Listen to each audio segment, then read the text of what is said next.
H school पिंपरीच्या शाळेतील पालकांच्यासाठी संवाद साधण्याची विनंती या हायस्कूलचे मुख्याध्यापक बुरसे सर यांनी केली। याबद्दल प्रथम मनपूर्वक धन्यवाद। आपल्या ह्याच्यामध्ये गेली 4-5 वर्ष ही अतिशय संकटांची गेली। म्हणजे पहिले 2 वर्ष ही कोरोनात गेली, त्यामुळे शाळा बऱ्याचशा बंद होत्या, काही ठिकाणी ऑनलाईन चालू होत्या, पालकांना शाळेत जाता येणं शक्यच होतं असं नाही। कित्येक पालकांचे स्वतःचे उद्योग व्यवसाय ठप्प झाले, कित्येक घरातली करती माणसं गमावली गेली आणि त्यामुळे अस्तित्वाची लढाई होती त्यावेळी। तर बाकी शिक्षण वगैरे हा विषय त्यावेळी गौण होता। अशी जो 2 वर्ष गेली, त्यामध्ये लहान मुलं जी होती त्यांचं ते शाळेत हेच समजलं, म्हणजे पहिली दुसरीत होती त्यांना पहिली दुसरी नाही, तिसरीत होती तिथे तिसरी चौथी नाही असं झालं आणि त्यामुळे शाळेतलं हे त्यांना मिळालं नाही आणि त्यामुळे मुलांचं खूप मोठं नुकसान झालं। त्यानंतर कोरोना संपला तरी ते शैक्षणिक नुकसानीतनं बाहेर पडायला खूप वेळ लागला।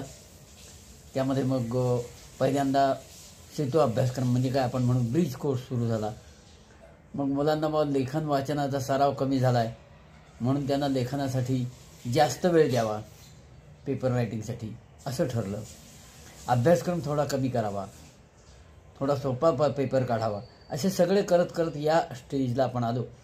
पण यामध्ये मुलांचं अपरिमित नुकसान झालं, शैक्षणिक नुकसान, आणि ते आता जर जागेवर आणायचं असेल तर शिक्षकांच्या बाजूने प्रयत्न करतातच आहे, पण आपण पालकांनी नेमका काय आपली भूमिका वठवली पाहिजे।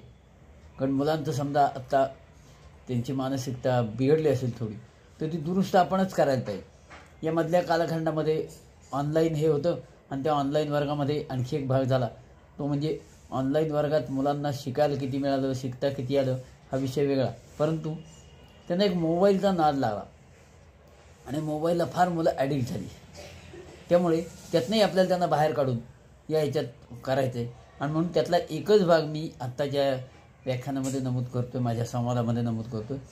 तो म्हणजे आपल्याला किमान गुणवत्ता जी त्यांची आहे ती या आपल्या पाल्याची गाठता येईल का, आत्ताची त्याची आहे ती अवस्था त्याची बदलता येईल का, आणि ती बदलण्यासाठी एकमेव मार्ग म्हणजे तो आहे कुठे इथपासून त्याच्या मूलभूत संकल्पना पक्क्या करून घेणे। बेसिक कॉन्सेप्ट जे आहेत ना, विशेषतः त्या गणिताला जास्त लागतात, कारण mathematics is the sequential subject हे एक, आणि बेसिक कॉन्सेप्ट नसेल तर काहीच नाही। तसं तो ॲबस्ट्रॅक्ट असल्यामुळे त्याच्यामध्ये आणखी कठीण होतं आणि त्यामुळे या कसं काय दुरुस्त करायच्या या संबंधातच आपण विचार करणार आहोत। 10th मधले जे आता पालक तुम्ही आज सगळे हे 10th मध्ये, आणि विशेषतः आता डिसेंबर संपला जानेवारी सुरू झाला म्हणजे 1.5 महिन्यातच आपली पाल्याची परीक्षा आहे आणि त्यामुळे आपण खूप टेन्शनमध्ये असतो, तयारी करून घेतो। यासाठी पुन्हा आपल्याकरता एकच विषय मला मांडायचा आहे जो परीक्षेपुरता आहेच पण पुढे पण कायमचा लागणार आहे, तो म्हणजे with reference to mathematics basic concept त्याच्या पक्क्या असल्या पाहिजेत। आणि त्या बेसिक कन्सेप्ट फक्त आता करताना काय करायचं, because it's a high time, म्हणजे आता 2 महिन्यावर परीक्षा आली, 2 महिन्यातच सगळी तयारी करायची आणि त्यामुळे त्या पाल्याच्या मदतीनं आपण बसून जर समजा असं करता आलं की कोणत्या कन्सेप्ट केल्या तर लगेच मार्क मिळणार आहे, सगळ्या बेसिक कन्सेप्ट आल्या तर फारच छान। त्या सगळ्या म्हणजे 3 पुस्तकातल्या मिळून माझी 3 पुस्तकं आहेत आणि त्याच्या व्यतिरिक्त 1ली ते 4थीचं एक आहेत, या सगळ्या त्याला आले तर उत्तमच झालं। पण किमान काय तर माझं नेहमी म्हणणं असतं, ऑपरेशन्स ऑन इंटिजर यायला लागलं ना तरी त्याचं 10वीला नापास होणं टळतं, इतकी ताकद त्या ऑपरेशन्स ऑन इंटिजरमध्ये आहे। म्हणजे एकच कन्सेप्ट आहे, ऑपरेशन ऑन इंटिजर। समजा आपल्या पाल्याला ती येत नसेल तर पहिला अटॅक आपण असा करूया की 4 दिवसामध्ये त्याचा अभ्यास सांभाळून ते 4 दिवस घालवायचे या कन्सेप्ट करता 5व्या दिवशी 10th मधला एकही विद्यार्थी असा असता का म्हणे की ते ऑपरेशन ऑन इंटिजरमध्ये कुठेतरी चुकतोय, कारण तेवढे यायला लागलं तर सगळे पास होणार, काही भानगडच नाही, राहतच नाही. ही पहिली कन्सेप्ट आहे. याप्रमाणे आपण जर ठरवलं की त्याची प्रतवारी केली की फ्रॅक्शन यायला लागले की त्या ट्रिग्नॉमेट्रीमध्ये मार्क मिळतात, तुमच्या मेन्सुरेशनमध्ये मार्क मिळतात. त्यामुळे अशा जर कन्सेप्ट अरिथमॅटिकच्या केल्या तर त्याला फायदा होईल. नंबर 1.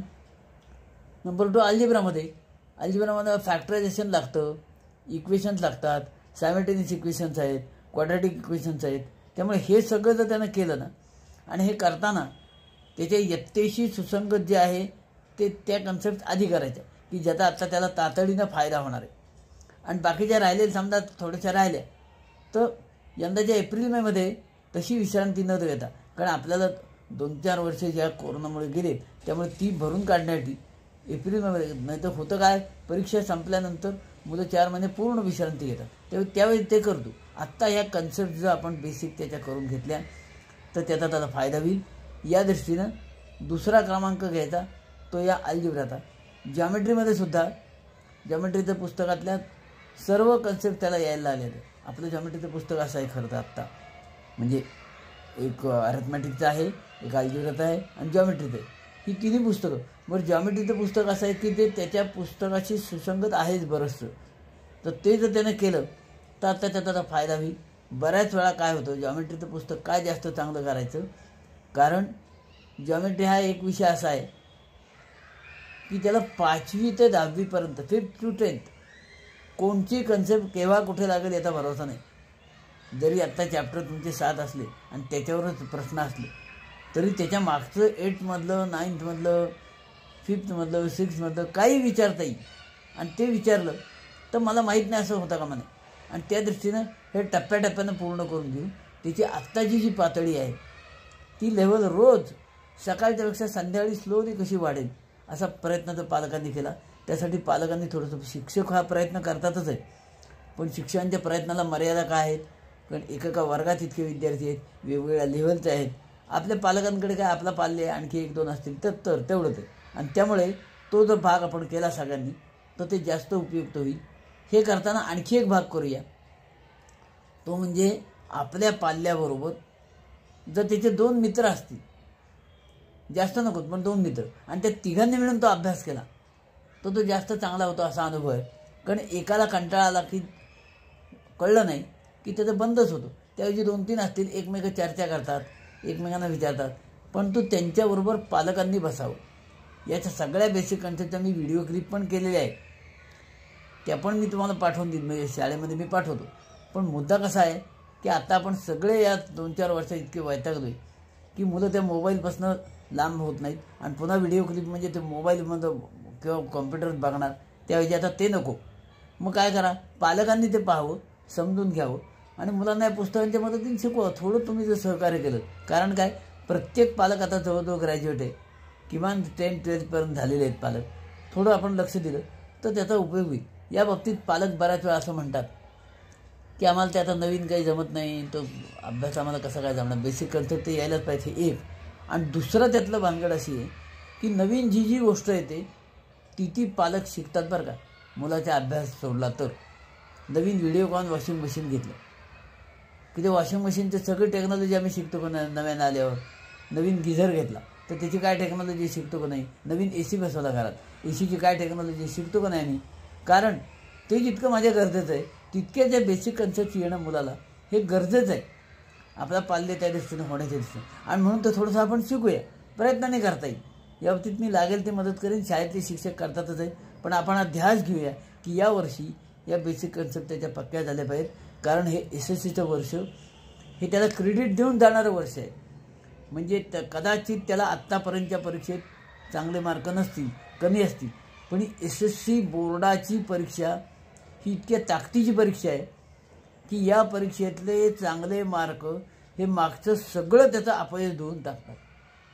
फॉर एक्झाम्पल, त्याला आत्ता प्रिलिमपर्यंत मार्क आहेत 40% फक्त, अशी कल्पना करा. पण जर त्यानं 2 महिन्यामध्ये अभ्यास केला आणि त्याला आत्ता जर SSC बोर्डाच्या परीक्षेमध्ये 70% मार्क मिळालेला तर ते 70% मार्क हेच त्याचे टिकणार आहे. आणि म्हणून आपला पालकांचा प्रयत्न असा असला पाहिजे की त्यानं नवीन रेकॉर्ड करायचे, नवीन उच्चांक स्थापन करायचं आणि त्यासाठी हे 2 महिने त्यानं काम करायचे. त्याच्याबरोबर आम्ही काम करूया. म्हणजे नुसतं आता 2 महिने तुम्ही काम करा आणि एवढा कसा अभ्यास होत नाही असं म्हणून चालणार नाही. त्याचं मोरल कसं वाढेल त्याच्याबरोबर आम्ही थोडा वेळ देऊ. मला थोडंसं थांबायला लागलं तरी चालेल, त्याला समजून द्यायला लागलं तरी चालेल, पण मी हे करेन तर हे होईल. आणि या दृष्टीने बेसिक कन्सेप्ट त्याच्या पक्क्या झाल्या तर त्याला कायमचा उपयोग होईल. मी मुद्दाम ह्याच्यामध्ये संवाद साधण्याचा प्रयत्न करताना बेसिक कन्सेप्ट हाच विषय घेतला आहे. त्याच्या संबंधात माझी 3 पुस्तकं आहेत. जॉमेट्री थ्रू ॲक्टिव्हिटीची 2 पुस्तकं आहेत आणि अगदी 1ली ते 4थीचं जरी त्याला एखादं समजलं नसतं तर त्याच्यावर सुद्धा इंट्रोडक्शन टू मॅथमॅटिक्स असं पुस्तक आहे. ती पुस्तकंही आपल्याला उपलब्ध होऊ शकतील बुरसे सरांकडे सांगितलं तर. पण हे आपण करूया जेणेकरून त्याला आत्तापर्यंत जरी कमी मार्क असले तरी अजून आपल्याकडे जवळजवळ अगदी 40 दिवस जरी पकडले तरी या 40 दिवसामध्ये तो क्रांती करू शकेल, चमत्कार करू शकेल.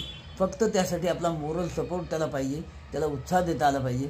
तर माझा आत्तापर्यंत अनुभव असा आहे की कितीतरी विद्यार्थी, अत्यंत सुमार बुद्धीचे विद्यार्थी, एकदम त्यांच्यात एवढा क्रांतिकारी बदल झाला की त्यांनी SSC बोर्डाच्या परीक्षेत खूप चांगल्या पद्धतीचे यश मिळवलं.